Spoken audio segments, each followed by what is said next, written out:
은혜로운 성탄 찬양 감사합니다. 오늘 지휘가 멋졌습니다. 네, 마지막 장면만 기억납니다. 막 내리 찍는 이 장면이 굉장히 에너지가 넘쳐서 참 좋았습니다. 다시 한번 감사 박수 하겠습니다.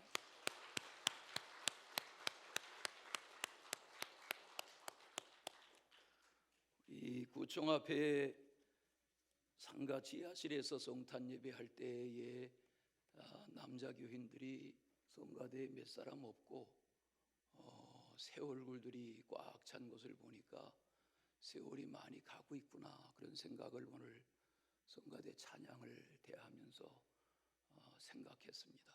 오늘 여러분 모두에게 성탄일이라서 기쁜 것은 아니지만 성탄의 평화와 기쁨이 함께 하시기를 축원합니다. 이 진심을 담아서 옆에 분에게 인사하겠습니다. 즐거운 성탄 되시기 바랍니다. 네. 하나님의 아들이 언제 태어나느냐, 또 어디서 태어날 것이냐, 이것은 초미의 관심이었습니다. 때가 되어서 하나님이 말씀하신 장소에 하나님의 아들 메시아가 오실 것이다 하는 예언은 이사야의 예언과 미가 선지의 예언 속에 담겨 있습니다. 그 예언이 성취된 장면이 오늘 말씀의 기록입니다. 오늘 말씀의 1절과 2절과 6절에 보시면 그때에라고 말하고 있습니다. 이 시제를 말하는 것은 때가 됐다는 것입니다. 또 오늘 말씀 가운데 보면 3절과 4절과 5절에 고향으로 돌아간 그곳, 베들레헴이라는 그곳, 호적하러 올라갔던 그곳에 대한 장소를 기록하고 있습니다. 하나님의 아들은 언제 태어나셨는가? 하나님의 아들은 어디서 태어나셨는가? 과거로 하면 하나님의 아들 메시아가 언제 이 땅에 오실 것인가, 어디로 오실 것인가고 하는 것은 사람의 판단이 아니었습니다. 하나님이 예정하시고 섭리하신 경륜을 따라서 이루어진 일이었습니다. 하나님의 아들로 이 땅에 오신 예수 그리스도의 탄생은 자기 스스로의 결정이 아니라 하나님이 사람의 몸을 입고 여인의 태에서 탄생하도록 하시는 하나님의 결정이었습니다. 하나님은 하나님의 아들을 이 땅에 왕족으로 보내지 않으셨습니다. 하나님은 하나님의 아들을 이 땅에 20대의 늠름한 건장한 청년으로 보내지 않으셨습니다. 어느 가정이나 아기의 탄생이 그러하듯 한 아기로 보내셨습니다. 베들레헴에 나신 아기, 누일 곳이 없어 말구에 누이신 아기, 때가 되어 오신 아기, 그 아기의 탄생을 마태복음은 동방의 박사들이 경배하였다 했고, 오늘 이 누가의 기록에는 그 기록 말고 천사들의 가르침에 의해서 베들레헴의 목자들이 알고 하나님의 아들의 탄생을 경배하게 됐다 하는 장면을 말합니다. 오늘 말씀의 1절과 2절에 당시의 정치 지도자들의 이름이 나옵니다. 가이사 아구스도는 황제입니다. 또 거기에 보는 수리아의 총독 구레뇨의 이름도 나옵니다. 저들의 이름이 성경에 기록되어지는 이유는 역사이기 때문입니다. 예수님이 탄생하신 그곳 베들레헴은 예루살렘에서는 남쪽으로 20리 8km 정도의 거리에 있지만 요셉과 마리아의 고향 마을인 나사렛에서는 무려 145km이니까 서울에서 천안 정도 먼 곳입니다. 그곳을 나귀를 타고 명령을 지키기 위해서, 호족하기 위해서 갔다가 만삭의 아내 될 마리아가 하나님의 아들을 베들레헴에서 낳았습니다. 성탄입니다. 구약 미가서에 보면 5장 2절에 베들레헴 에브라다야 너는 유다 족속 중에 작을지라도 이스라엘을 다스릴 자, 그가 내게에서 내게로 나올 것이라. 그의 근본은 상고의 영원에 있느니라고 했습니다. 베들레헴에 오신다는 것입니다. 베들레헴에 나신다는 것입니다. 이 하나님의 말씀이, 예언이 성취되었습니다. 천사가 목자들에게 전한 내용이 무엇입니까? 오늘 말씀에 보면 앞부분에는 주의 사자가 천사입니다. 뒷부분에 가서는 천군 천사가, 많은 천사가 등장해서 하나님께 영광을 돌리고 이 땅에 평화가 임하기를 노래하는 장면이 나옵니다. 오늘 성탄을 맞이하여 예배하는 여러분에게 오늘 이 말씀을 묵상하는 중에 성탄의 기쁨과 말씀의 은혜가 있으시기를 바랍니다. 첫째는 큰 기쁨의 좋은 소식으로 오신 아기라 그랬습니다. 천사가 말했습니다. 무서워 말라. 보라, 내가 온 백성에게 미칠 밑줄을 쳐보시겠어요? 큰 기쁨의 좋은 소식을 너희에게 전하노라고 했습니다. 큰 기쁨, 좋은 소식. 우리가 살아가면서 어떤 소식을 기다립니까? 어떤 좋은 소식, 어떤 큰 기쁨의 소식을 기다리며 삽니까? 개인마다, 가정마다 다 나름대로 기다리는 큰 기쁨의 좋은 소식이 있습니다. 로마의 압제 가운데 살아가던 당시의 이스라엘 백성들에게서는 우리를 이 압제로부터 자유케 하고 해방하리가 등장하고 나타나기를 바라는 그런 기대와 소원이 가장 컸을 것입니다. 그러나 우리가 아는 대로 하나님의 아들은 이 땅에 인간이 먹고 입고 사는 문제 해결자로 오신 분은 아닙니다. 물론 때로 배고픈 자를 먹이셨고, 물론 때로 병든 자를 고치셨지만 그분은 이 땅에 인간을 죄에서 구원하기 위해서 보냄받은 하나님의 아들, 곧 하나님이셨습니다. 그렇지 않습니까? 애굽의 노예 생활하던 백성들을 광야로 이끌어냈습니다. 출애굽입니다. 광야의 날마다 먹는 문제, 마시는 문제를 하나님이 해결해 주셨습니다. 그러나 먹는 문제, 마시는 문제가 하나님이 저들을 광야로 이끌어내신 전부는 아니었습니다. 애굽에도 먹고 마시는 문제는 해결되었습니다. 광야는 오히려 먹고 마시는 문제가 더 열악했습니다. 물론 가나안에 들어가면 가나안 땅에 먹고 마시는 풍요가 있을 것입니다. 그러나 주님이 기대하시는 것은, 하나님의 기대는 애굽에서 사느냐, 광야에서 사느냐, 가나안에 들어가느냐의 문제보다 더 중요한 것은 하나님을 예배하는 언약민족으로 살아갈 것이냐고 하는 것입니다.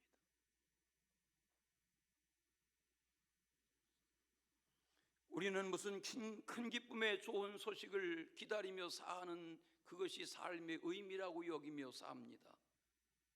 무슨 좋은 소식을 기다리며 사는가? 핍절하게 사는 이들은 언제나 좀 더 넉넉하게 살아볼까? 가정의 우환이 끝이 없는 가정으로 이어 살아가는 가정은 언제나 우리 가정이 편안해질 수 있을까? 자녀들이 없느니만 못한 그런 어려움 가운데 사는 가정은 언제나 자녀가 나에게 기쁨을 줄 수 있을까? 자신이나 가족들의 질병으로 인해서 날마다 집안이 어두운 먹구름이 누르고 있는 가정은 언제나 우리 가정의 질병의 문제가 해결될까? 남들로부터 따돌림 당하고 배척받고 왕따 당하는 그런 여건에 사는 이들은 언제나 내가 사람다운 사람의 대접을 받으며 화목한 인간관계 속에 존중받으며 살 수 있을까? 그런 날들을 기다리며 사는 것 맞습니다. 사람이 언제 기분이 좋아집니까? 흔하게 하는 말이 있지요. 이발소 다녀오면 기분 좋을 수 있습니다. 미용실에 가서 시간 들이고 오면 기분 좋을 수 있습니다. 그러나 그 기분이 얼마나 갑니까? 내 집 마련한 기쁨, 내 아파트 마련한 기쁨, 좋은 자동차를 마련한 기쁨, 그게 얼마나 갑니까? 시집장가 가는 기쁨은 얼마나 갑니까? 아들, 딸 낳아서 품에 안는 기쁨은 얼마나 갑니까? 세상의 기쁨이라는 것이 그런 것입니다. 왕이 되면 기쁠까? 왕의 품에 안기는 왕비가 되면 기쁠까? 만인지상 일인지하에 천하의 권력자가 되면 기쁠까? 평범한 인생들은 상상도 못하는 우주여행을 할 수 있으면 기쁠까? 여러분, 그런 기쁨이 우리에게 영원한 기쁨을 채워주지는 못합니다. 그러면 오늘 성경이 말하는 기쁨은 무엇입니까? 성경은 진리를 알지니 진리가 너희를 자유케 하리라. 진리를 알아야 자유가 있고 진리를 알아야 기쁨이 있다는 것입니다. 진리가 무엇입니까? 복음입니다. 복음이 무엇입니까? 하나님의 말씀입니다. 하나님의 말씀이 예수 그리스도 안에서 농축되어진 것이 이 땅에서의 주님의 생애이고 주님의 가르침입니다. 주님은 그 자유, 그 기쁨, 그 회복을 위해서 오셨습니다. 저는 공자의 논어를 잘 모르지만 뜨문뜨문 배워 아는 표현 중에 공자의 논어의 인편에 이런 내용이 있다고 합니다. 아침에 도를 들이면 저녁에 죽어도 좋다. 조문도 석사가위라고 합니다. 그럴까? 아침에 도를 깨달으면 저녁에 죽어도 좋을까? 대입하면 성경적입니다. 복음을 알고 나면 생의 의미가 달라집니다. 장수하는 것 좋고 오래 사는 것 좋고 잘 사는 것 좋지만 복음을 모르면, 도를 모르면, 진리를 모르면 세상을 사는 삶이 무슨 의미가 있느냐는 거지요. 그래서 오늘 말씀이 예수 탄생의 소식은 큰 기쁨의 좋은 소식이다. 그냥 기쁨이라고 하지 않고 큰 기쁨이라고 했습니다. 영어 성경에 보니까 great joy 그랬어요. 큰 기쁨이란 말이에요. 좋은 소식, good news라고 했어요.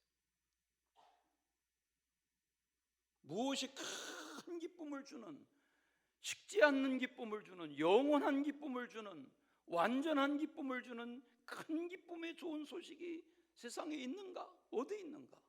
누구에게 있는가? 예수 만나야 기뻐집니다. 예수가 누구신지를 영접해야 기뻐집니다.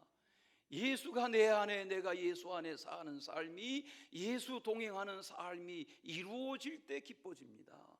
이건 설명으로는 할 수 없는 문제입니다.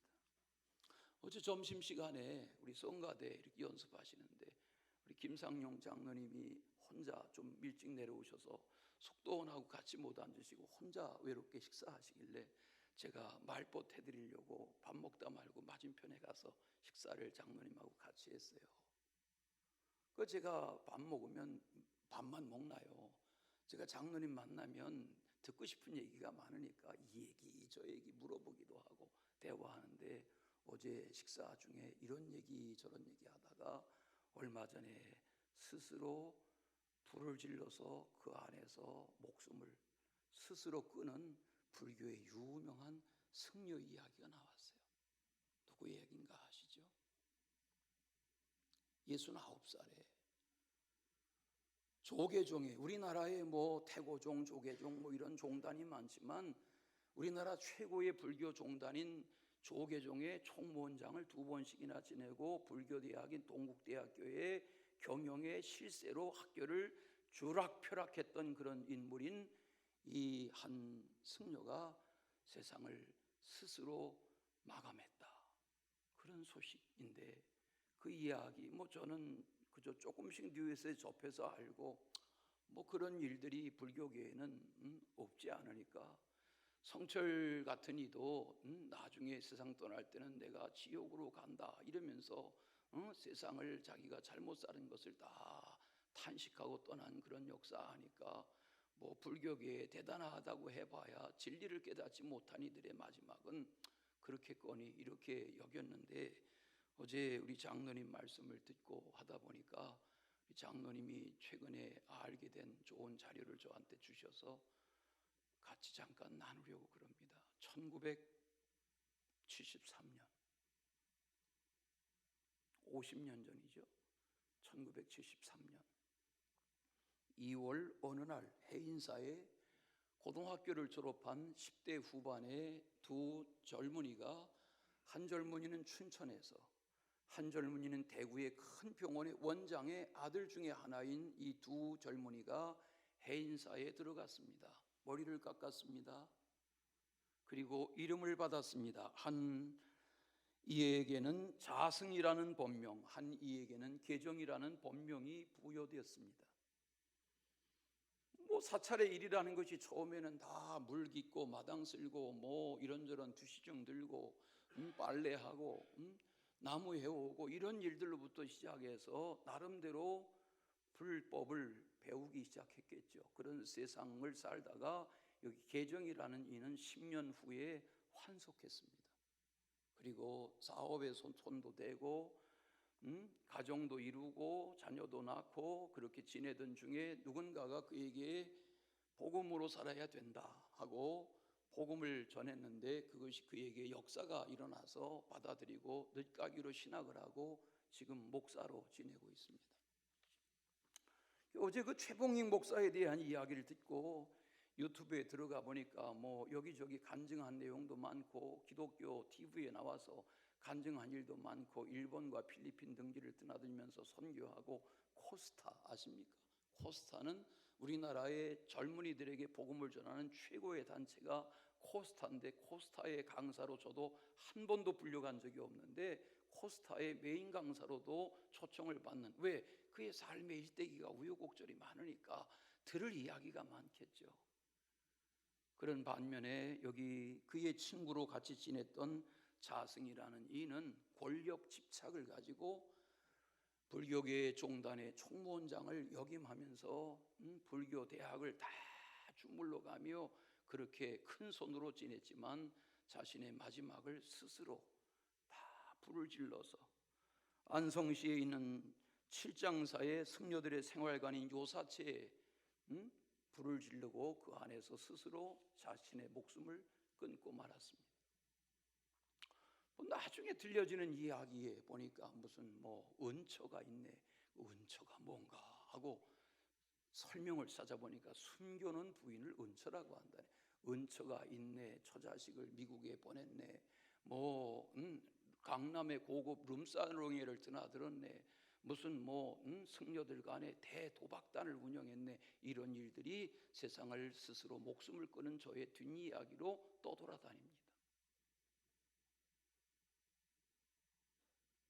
오늘 본문에 돌아와서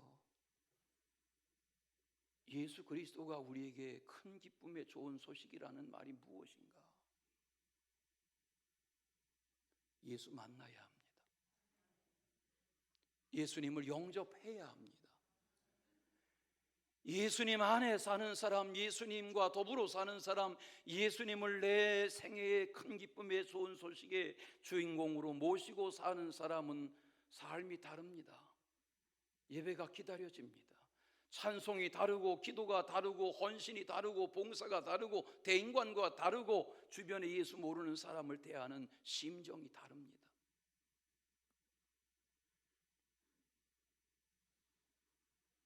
예수 그리스도 안에서 복음을 깨달은, 예수 그리스도가 큰 기쁨의 좋은 소식의 주인공인 것을 깨닫고 나니까 나중 제자들이 다 목숨을 바칠 정도의 순교자의 길을 갑니다. 아니라고 여겼던 다메섹 도상의 사울이 변화되고 나니까 예수 그리스도의 복음 전파를 위해서 순교자의 길을 갑니다. 왜? 거기에 기쁨이 있고 거기에 좋은 소식이 있는 것을 알았기 때문입니다. 저는 저희 교회 성도들이 어른아이, 젊은이, 노인 그냥 교회만 다니시는 것이 아니라 이 성탄의 참 기쁨, 큰 기쁨의 소식이 우리의 삶을 이어가는 동력이 되시기를 축원합니다. 두 번째는 다윗의 동네에서 나신 그리스도 주시라 그랬습니다. 말씀해 보면 다윗의 동네 그랬어요. 맞아요. 베들레헴은 다윗의 동네예요. 왜? 하나님은 다윗의 동네에서 다윗의 후손으로 하나님의 아들이 나시라고 말씀하시던 때가 되어 하나님의 아들이 나사렛에서 태어난 것이 아니라 만삭의 몸을 이끌고 호적 안 하면 안 되니까, 명령을 어기면 안 되니까 만삭의 몸으로 남편 될 요셉에게 끌려서 그 남편의 고향인 그 멀고 먼 길에 가서 거기 머무는 동안에 거기서 출산합니다. 거기서 아기가 태어납니다. 예약한 방도 없습니다. 들어오라는 집도 없습니다. 그래서 짐승의 우리에 들어가서 마구간에서 낳았고 강보에 쌓아서 말구 위에 뉘었습니다. 구유가 뭔지 우리 교회 학교 어린이들 아시나요? 구유. 네. 구유가 뭔지 모르면 이따 집에 가면서 찾아봐. 인터넷에 구유 그러면 사진으로라도 보겠죠. 시골에서 자란 분들이 아니면 구유가 뭔지 잘 모르시겠죠. 이 말씀은 다윗의 동네에서 다윗의 후손으로 오신다는 말은 사무엘하 7장에 나단 선지자를 통해서 다윗을 축복했던 그 유명한 축복의 말 중에 나오는 내용입니다. 너의 후손의 왕이 끊이지 아니하리라. 하나님의 말씀의 언약이 아브라함의 후손 다윗의 후손으로 아브라함의 2000년 다윗의 1000년 뒤에 왕손으로 다윗의 후손으로 요셉의 가문에 하나님의 아들이 태어납니다. 누가복음 오늘 2장에 펼쳐가지고 계신 2장의 11절을 보시고 밑줄을 쳐보겠습니다. 동그라미 쳐보십시다. 구주, 그리스도, 주, 이 삼중 구조 표현입니다. 어려운 말로 하겠습니다. 한마디로 하지 않으시고 하나님의 아들 예수를 구주라고 그리스도라고 주라고 하는 삼중 구조 표현으로 말했습니다. 다 같이 구주, 그리스도, 주. 네, 다 다른 단어입니다. 한 단어가 아닙니다. 구주라는 단어와 그리스도라는 단어와 주라는 단어를 따로 썼습니다. 여기 구주라는 소테르라는 말은 우리를 구원할 자란 말입니다. 그리스도라는 말이 메시아란 말입니다. 그리스도, 우리가 예수 그리스도 말하는 그리스도라는 크라이스트라는 말은 왕이시며 제사장이시며 선지자라는 기름 부음을 받은 자라는 뜻이 그리스도라는 뜻입니다. 예수님은 구주이시며 그리스도이시며 또 주로 오셨습니다. 여기 주라고 하는 것은 존귀한 주를 존칭하는 표현입니다. 언제부터 하나님을 하나님이라 하지 않고 백성들이 주라고 부르기 시작했습니다. 맞습니다. 예수님은 하나님 주님이십니다. 우리가 기도할 때 하나님을 부를 때도 주님, 예수님을 부를 때도 주님이라고 하는 것은 틀린 표현이 아닙니다. 왜? 하나님과 예수 그리스도는 우리의 주님이십니다. 그 그리스도이신 구주 그리스도 주께서 다윗의 동네에 나시라고 하는 이 천사의 말이 맞았습니다. 베들레헴의 목자들이 밤에 추운데 들판의 산허리에서 새벽을 기다리는데 이 소식이 전해졌습니다. 너희들의 마을에 하나님의 아들 구주 그리스도 주가 태어나셨다. 그 하나님의 아들은 아기 예수의 탄생은 동방 박사들로부터만 황금 유향 모리하게 경배를 받은 것이 아니라 짐승떼를 몰던 짐승의 냄새가 나는 베들레헴 산허리의 목자들이 찾아가서 아기 예수를 경배하기 시작했습니다. 예수님이 이끄시는 사역이라는 책을 요즘 누가 선물해 주셔서 틈틈이 읽고 있습니다. 거기 보면 이 스리랑카의 10대 선교회 의장을 지낸 아지스 페르난도라는 목사님 선교사님의 이 책에서는 예수 그리스도의 마태복음 누가복음의 예수님이 아닌 마가복음의 예수님을 강조하는 내용을 접하게 됩니다. 이건 무슨 말인가? 아시죠? 마태복음과 누가복음의 예수님은 탄생에 대한 이야기가 장황합니다. 자세합니다.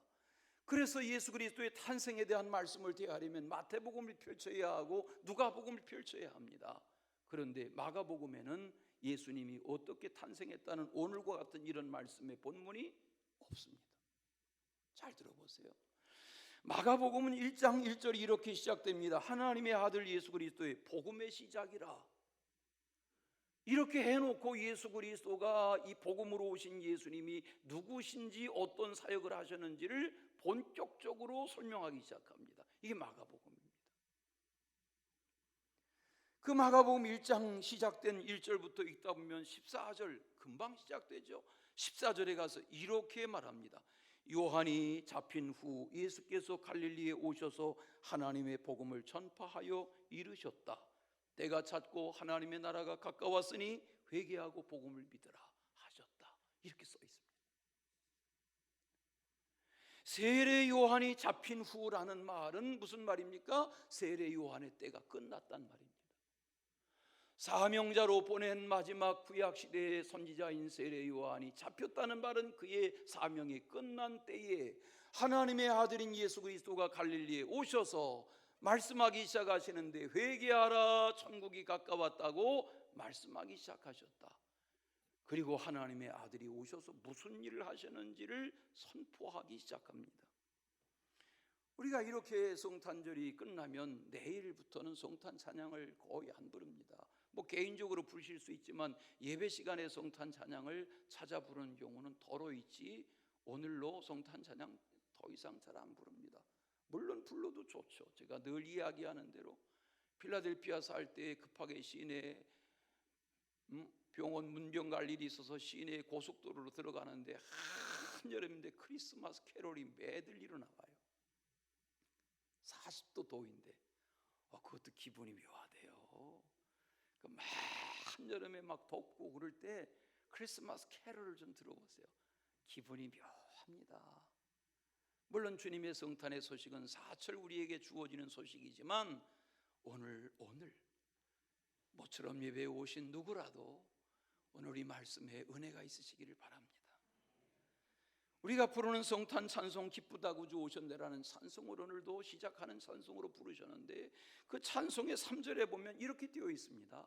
우린 그냥 성탄 찬송으로 부르고 말지만 그 찬송의 3절은 이렇습니다. 온 세상 죄를 사하려 주 예수가 오셨습니다. 이게 찬송가입니다. 죄와 슬픔을 몰아내고 다 구원하셨네, 다 구원하셨네, 다 구원하셨네라고 찬양합니다. 하나님의 아들이 오셔서 뭐를 몰아내셨다고요? 죄와 슬픔을 몰아내셨다고요. 성탄은 우리 속에 있는 해결할 수 없는 죄의 문제를 해결하신 날이 성탄이고 우리 속에 있는 이 슬픔의 문제를 해결하시는 날이 성탄이란 말이에요. 예수님의 성탄은 십자가의 골고다의 죽으심으로 이어지는 성탄이기 때문에 예수님은 십자가에 죽으시기 위해서 오셨기 때문에 오늘 하나님의 은혜로 이 죄와 슬픔의 문제를 해결하는 그런 성탄의 선물이 여러분의 삶을 다스리실 수 있기를 축원합니다. 복음이라는 말은 기쁜 소식이란 말입니다.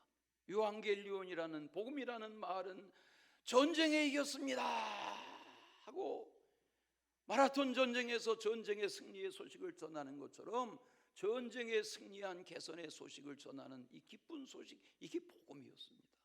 그 단어입니다. 승리의 소식을 전하는 것입니다.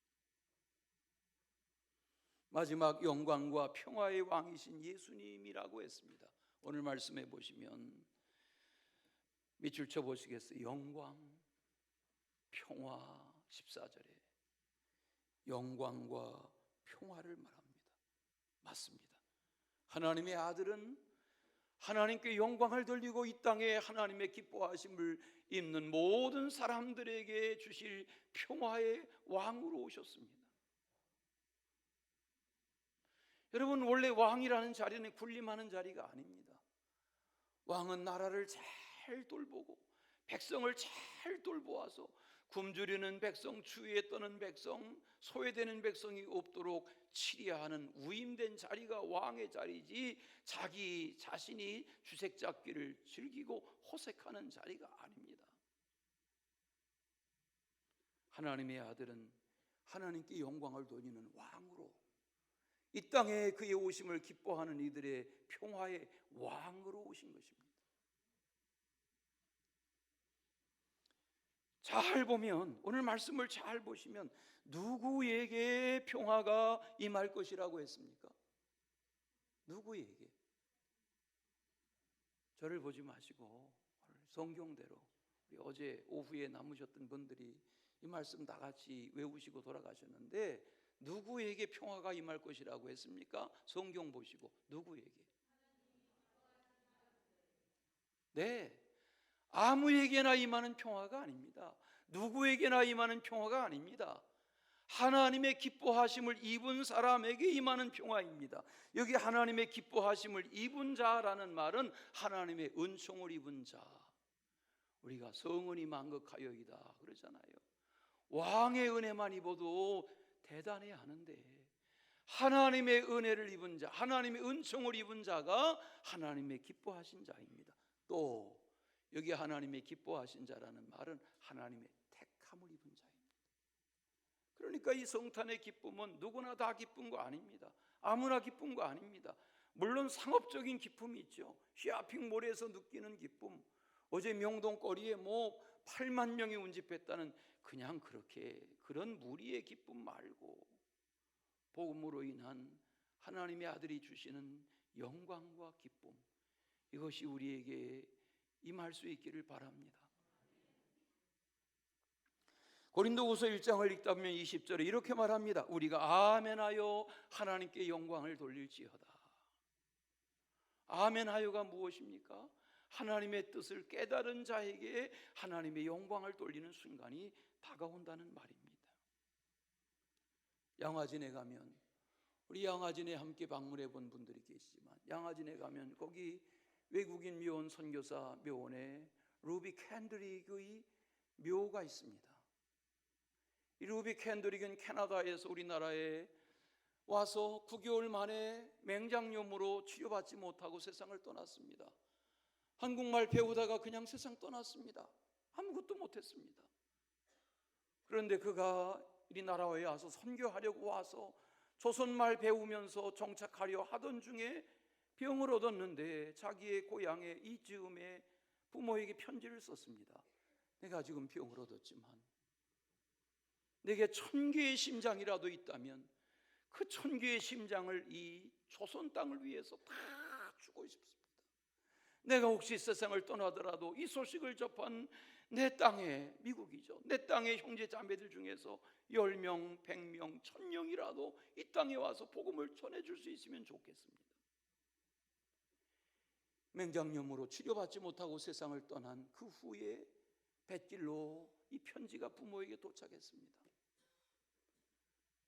그 편지의 내용이 양화진의 묘비에 새겨져 있습니다. 나에게 1000개의 심장이 있다면